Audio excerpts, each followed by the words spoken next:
I got 10 years to fill a stadium, but only 2 minutes to fill your cranium.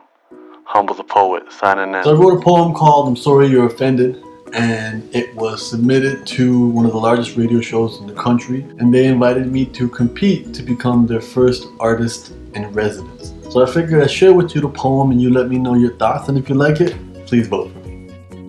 But the beer gonna stay on fleek.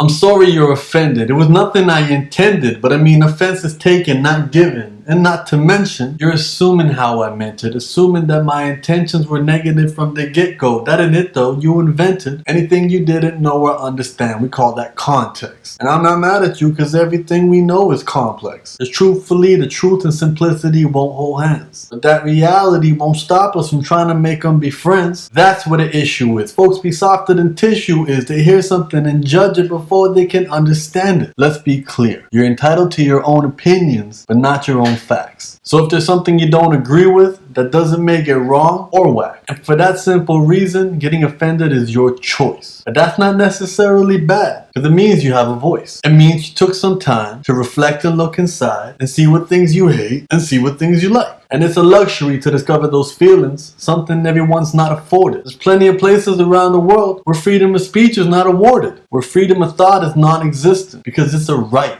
not a privilege. So if you're privileged enough to have it, go ahead, make a racket, but realize it'll cost you time, energy, effort, and peace of mind. And all of that could be better spent on things you actually like. So promote what you like instead of bashing what you hate. It'll save you a lot of grief, stress, anxiety, and hours in your day. I don't remember the last time I was offended, but I do remember the first time I offended. I was 9 years old. And a woman told me that wearing a turban in her country wasn't cool. She was offended that I thought it was okay to come to her country looking like that. I didn't even know what offended meant. Plus, I was born here. But when I told her that, she shrugged and said, well, when in Rome, and didn't even finish. I guess I offended her so bad she couldn't even finish her sentence. So tell me now, should I be sorry that you're offended? Or worry if you tweet about it or try to get a hashtag trending? Or just be happy there's a discussion? It's good to get people talking. And maybe if you can be offended, you should be offended. It may teach you something about yourself and the world. And that might be something splendid. Thank you for watching that. I hope you guys enjoyed it. If you like it, please vote for me. The website is cbc.ca/q.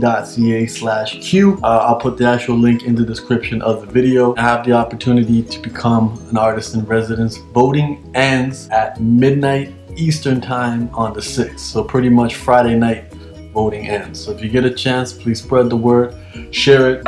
Pretty much what the artist in residence gets to do is they get to come in every so often and in a creative way discuss a piece of the news or an issue that's going on. So this one specifically was about being offended. Who knows what the next one would be. Winning this competition would give me this job for the next year. And CBCQ is a great show. When they had their last host on, Lily was actually on it when we did that. Thank you so much for taking the time to watch this. Please do share it with somebody that you care about and the people that you don't. As always, much love.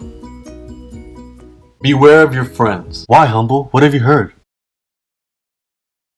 I didn't hear anything. I'm sure your friends are lovely people, but still be aware. You can only make it as far as the folks you keep around you, because you are a sum of those people. So if you're hanging out with a bunch of crab in a bucket ass bums, then there's a high chance that you may also be a crab in a bucket ass bum. But then again, I don't know your friends and I'm sure they're lovely people. Or are they?